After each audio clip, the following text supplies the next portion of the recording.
And here you have a completely bare front Jeep JL Wrangler, and the reason why is because we're going to try to do something a little bit different today.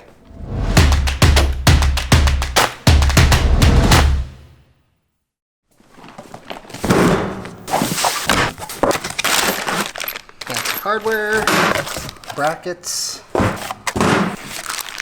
more brackets, and a winch, soon to be future bumper. Instructions. So for the past year we have been running a front bumper that we've liked a lot, but we thought we'd try something a little bit different, something that we've actually done on Moby way back in the day, and was actually inspired by the 2007 Jeep King, which debuted at SEMA. Essentially, it was a bare bones setup, a winch plate basically, and some D-ring mounts, and that was it. So that's what we're going to try to do on our JL. So one of the things that we did on our JK really early on is something that we want to try on our JL, and that's to lighten up the front end and bring it to a bare minimal appearance. Just strictly leave it functional and nothing else. And to start that process, we removed the front bumper, as you can see, and now we're going to go ahead and take this sway bar disconnect, which hangs down really low, and we're going to clock it so that you get a lot more clearance. As you can see here, let me grab a tape measure real quick. As you can see here, the motor hangs down significantly low, and let's see, from the bottom of the grill to its lowest point, I'm looking at 10.5 inches to this point down here. So by rotating this, we should be able to free up at least an inch or so and just make it nice and slim on the bottom. So obviously if you go online, you're going to be able to find a few different companies that provide a kit, basically something similar to this, that'll allow you to clock your sway bar. So this is not an original idea, but I had a few pieces of hardware sitting in my parts bin, and I went to the hardware store to finish up all the other pieces that I need, and I just made my own. This right here cost me about 10 bucks to make, and we're gonna get that installed right now. Okay, so the very first thing we're going to do is we're going to remove this bolt or a pin that's secured to this rubber isolator, and then that'll allow us to clock everything up. So using a 15mm socket, we're going to just go ahead and remove this. I should be able to get that out now. Alright, so what we need to do first is get this rubber isolator down. It takes a little bit of effort. Okay. And what we're ultimately going to do is rotate this motor up. You can see now the electronic unit is flat, and you can see down here there's a much slimmer profile. So we're going to secure the whole motor to the rubber isolator by replacing this bolt with the new one that I have and hold everything together. Take our 15mm wrench again, remove this bolt, clock this whole thing up. Then we're going to take our new hardware here, and it's not entirely necessary, but I used the crush sleeve just to kind of give it something to ride in on the isolator. So we're going to take this bolt, slip it through, take our crush sleeve, press it into the rubber isolator, and then I'm going to take this jam nut. You could probably just use a regular nut as well, but I like this one because it's slim. There we go. Thread it in. Okay. Now we're going to use the 17mm wrench.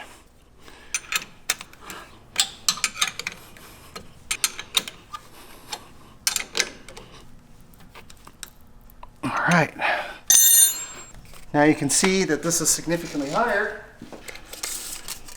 So as you can see here, it's maybe about 9.25 inches to the lowest point now. So essentially, we gained about an inch, a little bit more. And actually down the middle, where most of the damage would occur, it's significantly higher. So before, we were sitting at about 10.5 inches down there. Now we're maybe about 8.75 down the middle. And that's all there is to it. So as you can see, what we've already unpacked is this brand new worn winch plate. This is actually made to fit a factory steel front bumper for a Rubicon. I'm also going to install some recycled D-ring mounts that we've had from a JK that'll actually fit. and we'll pop a winch on it and call it a day. So previously we removed these bolts from the factory front bumper, and I think these need to be recycled. We're going to take these brackets here and get these installed first. So I'm just going to loosely thread everything in place so that they can move. Put this side on as well. Well, I should actually stop for a moment and point out, initially we were going to clock the sway bar disconnect motor so that it would sit higher and offer more clearance. Unfortunately, this worn winch plate, I started doing some test fits and it just won't clear. We have to leave it in the factory position in order to make it work. But I'm hoping that in the future we can install something like a no limits manual knob as opposed to using this wiring harness, because it's really this motor and this harness that makes contact with the condenser that's our real issue. But without those, I should be able to clock it and give us more clearance. Or of course, if we decide we don't like the setup at all, we'll just install something else.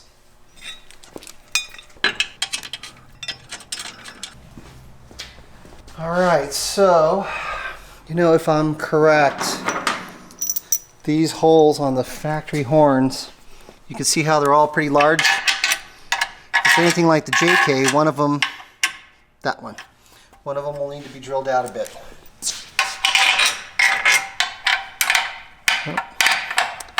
Maybe that one too. It's close. I don't know. We might be able to make it work, but this one definitely needs to be drilled.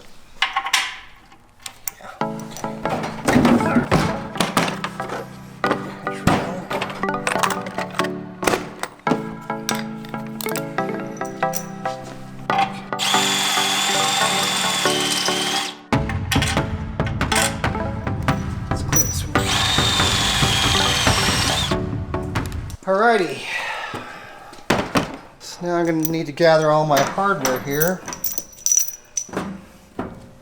This aside, these guys too. Brackets. I think I'm going to need to use some of this hardware as well. Alright, so these zip ties right here, Warren provides. If you're installing a factory front bumper, you're going to need to use these to help hold things in place. And I'm not sure we're going to need them because we're not installing anything over the winch plate. So let's grab these guys. 1, 2, 3, 4. 1, 2, 3, and 4. Take our D-rings, slip our bolts through. Actually, probably just a couple for now.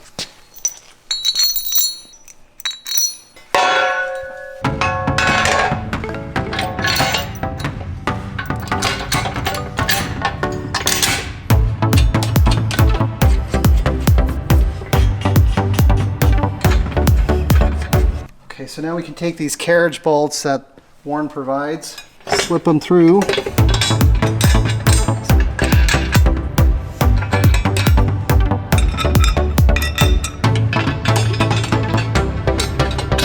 What's up, girl? You here to help?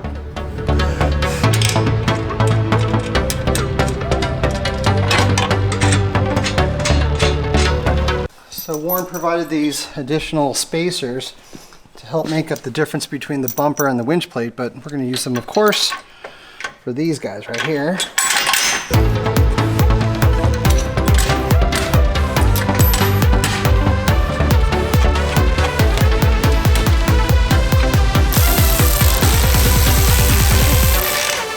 Looking pretty good. And I think we're going to need ourselves a 15mm socket.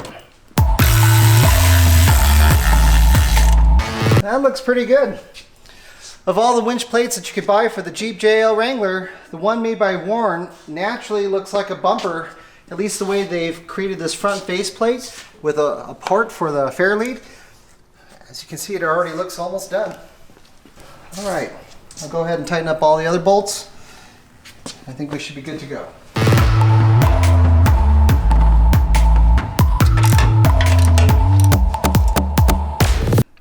And 16, I think, eventually.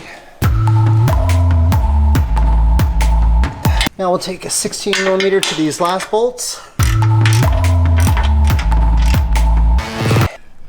At least in terms of a bumper, if you want to call it that, this is pretty much it. And as you can see, it's extremely utilitarian, just a winch plate, D-ring mounts. We'll pop the winch on, it'll look a lot better.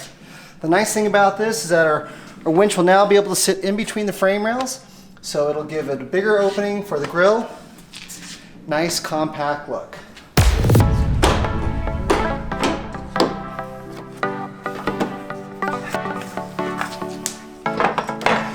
Tight fit. So now we're going to go ahead and bolt this thing in place.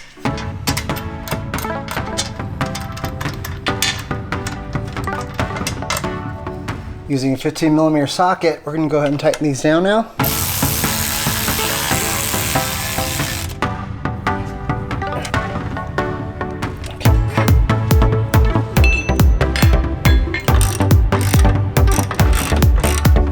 Need to get this thing wired up, but let's give it a first look anyway. That doesn't look too bad. Kind of unfinished, but very basic. Just the essentials. Might as well start fresh.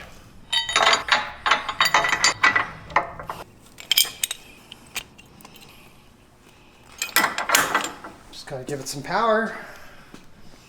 What do you think? That looks pretty good. It's looking more refined. Not as polished and fine curved like the rest of the JL, but it's just the basics.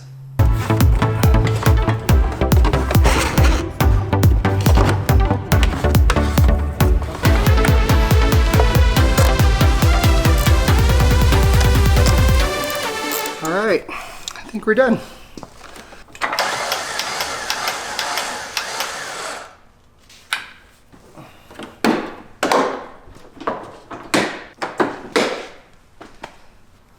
Clearly not for everybody.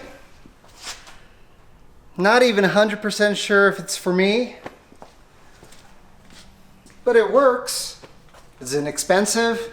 It allows you to get a winch on your Jeep for cheap, about 250 bucks. Takes a lot of weight off the front end. And it actually kind of looks rugged, so I think we'll give it a try for now anyway.